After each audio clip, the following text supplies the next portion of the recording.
Ini tuan, ini nama dia kitab tafsir Ibnu Katsir.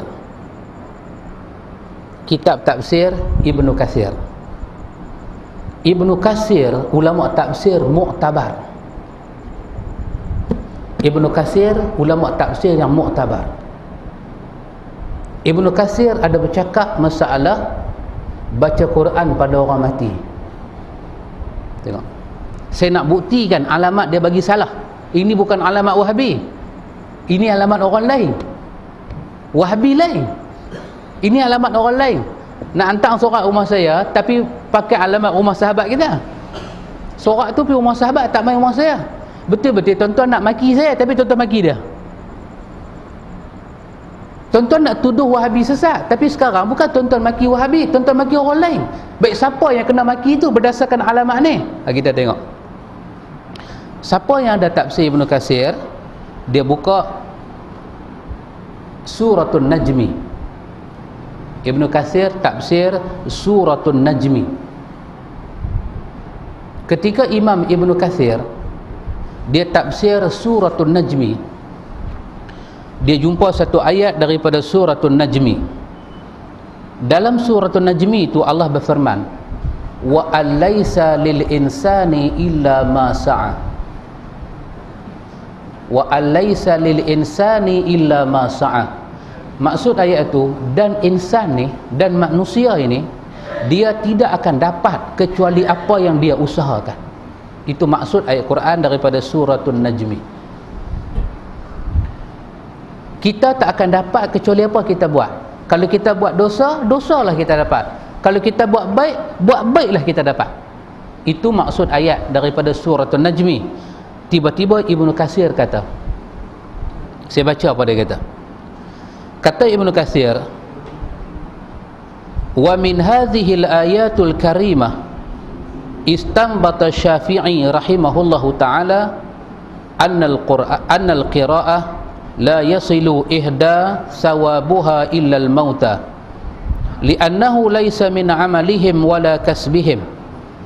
ولهذا لم يندب إليه رسول الله صلى الله عليه وسلم أمته ولا حثهم عليه ولم ينقل ذلك من أحد من الصحابة رضي الله عنهم ولو كان خيرا لسبقونا إليه. Ini kata-kata Imam Ibnu Katsir. Imam Ibnu Katsir ketika dia tafsir ayat wa alaysal insani illa ma sa'a, manusia tak akan dapat apa yang dia buat. Maka terus Imam Ibnu Katsir kata, wa min hadhil ayatul karimah, daripada ayat ini, ayatnya mulia ini, kata Ibnu Katsir, istanbata Asy-Syafi'i rahimahullahu ta'ala, telah mengeluar hukum oleh Imam Syafi'i daripada ayat wa alaysal insani illa ma sa'a. Kata Ibnu Katsir, Imam Syafi'i telah mengeluarkan hukum, telah mengistimbatkan hukum, telah membina hukum. Ayat ini menjadi dalil bagi Imam Syafi'i mengeluarkan satu hukum. Hukum apa? Annal qira'ata, sesungguhnya bacaan-bacaan Quran ini, la yasilu ihda sawabuha illal mauta, pahala bacaan Quran tidak sampai kepada si mati, kata Syafi'i. Pasal apa Syafi'i kata macam tu? Li'annahu laisa min amalihim wala kasbihim. Sebab itu bukan amalan orang mati dan bukan usaha orang mati. Itu usaha orang hidup. Pasal apa pahala nak pergi pada orang mati? Sedangkan ayat tu kata kamu tak akan dapat kecuali apa yang kamu buat. Macam mana pula orang hidup baca Quran, orang mati dapat pahala? Macam mana pula orang hidup buat kebaikan, orang mati pula dapat? Laisa min amalihim wala kasbihim. Itu bukan amalan dia, itu bukan usaha dia.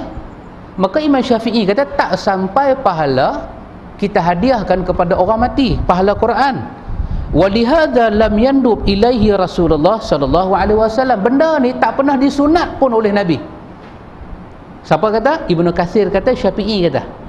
Apa lagi dia kata? Walam yanqul dzalika min ahadin minas sahabati radhiyallahu anhum. Dan amalan ni tak ada seorang pun sahabat Nabi yang buat. Kata Ibnu Katsir, walau kana khairan lasabaqu ilaina, kalaulah menghadiahkan pahala pada si mati ni sampai dan dia baik, nescaya Nabi dan sahabat orang mula nanti buat.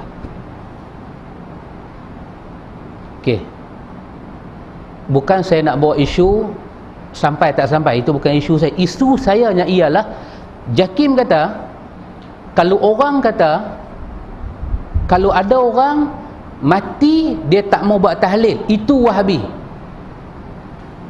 Kalau mengambil pengecaman daripada Jakim, siapa Wahabi sekarang? Siapa pengganas sekarang? Siapa bukan Ahlussunnah sekarang? Siapa sesat sekarang? Siapa sesat? Syafi'i. Syafi'i Wahabi kah? Sedangkan Syafi'i hidup tahun 100, 250 Hijrah, 150 Hijrah.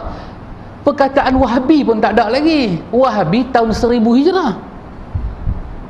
Macam mana Jakim boleh bagi pengecaman kalau kamu nak tahu di Malaysia ni Wahabi mati tak buat tahlil, sebab mereka kata pahala tak sampai pada orang mati. Mereka ni sesat, mereka ni Wahabi, mereka ni bukan Ahlussunnah, mereka ni pengganah. Sekarang saya nak tanya, Jakim nak sebat Wahabi, siapa yang kena sebat? Syafi'i. Syafi'i kata tak sampai. Syafi'i mazhab siapa? Mazhab muktabar di Malaysia. Yang ni saya sebut tadi, kita nak pukul orang lain tapi kita pergi pukul orang lain. Syafi'i kata pahala tak sampai. Walaupun Syafi'i kata tak sampai, tapi ada 2-3 orang ulama dalam Syafi'i dia kata sampai. Tapi itu bukan perbahasan saya. Yang saya nak bahasnya ialah alamat Jakim salah. Dia kata kalau nak kenal Wahabi, yang mereka ni tak mau tahlil. Syafi'i kata bukan tahlil, Quran tu tak sampai baca pada mak yang mati. Tahlil lagi lah tak sampai. Quran, wahyu Allah Ta'ala kalau baca pada orang mati, Syafi'i kata tak sampai. Ya Allah, baru kita bila buka kitab kita tahu Syafi'i bukan Ahlussunnah wal Jamaah. Syafi'i ini satu mazhab yang sesat. Tuan-tuan, mazhab siapa? Yang main malam ni dengan mamak ni sekali pi. Mazhab siapa? Baru kita tahu kita sesat sejak turun temurun. Rupanya baru kita tahu Malaysia memang mengisytiharkan mazhab rasmi dia mazhab Syafi'i. Rupanya Malaysia ni pun sesat. Imam Masjid Negara mazhab Syafi'i dia pun sesat. Seluruh mufti-mufti dalam Malaysia semuanya mazhab Syafi'i, semua sesat. Kalau ikut pengecaman Wahabi, kalau ikut pengecaman yang diberikan oleh Jakim, Aikim dan Yadim, siapa kena sebab sekarang? Pasal itu kita kata nak cakap, bacalah dulu, kajilah dulu. Sekarang betul tak kita orang kampung, kalau ada orang tak mau tahlil, kita kata dia Wahabi? Betul tak betul? Tak betul. Habis dia siapa? Dia Syafi'i. Kalau ada orang mati, kita tak buat tahlil, itulah Syafi'i. Tapi kalau ada orang mati, kita buat tahlil, itu bukan Syafi'i. Habis kalau bukan Syafi'i, siapa? Nanti nak tengok. Saya kita nak tengok. Itu yang kita ambil daripada kitab Tafsir Imam Ibnu Katsir. Kita bawa dengan bukti tuan. Nak habaq kata walaupun paper ni lidah rasmi kerajaan, dia salah. Walaupun Jakim ni kadang-kadang dia mewakili keugamaan dalam kerajaan, dia salah. Salah ni tak, jangan ikut jawatan orang lah. Tak mengaji salah.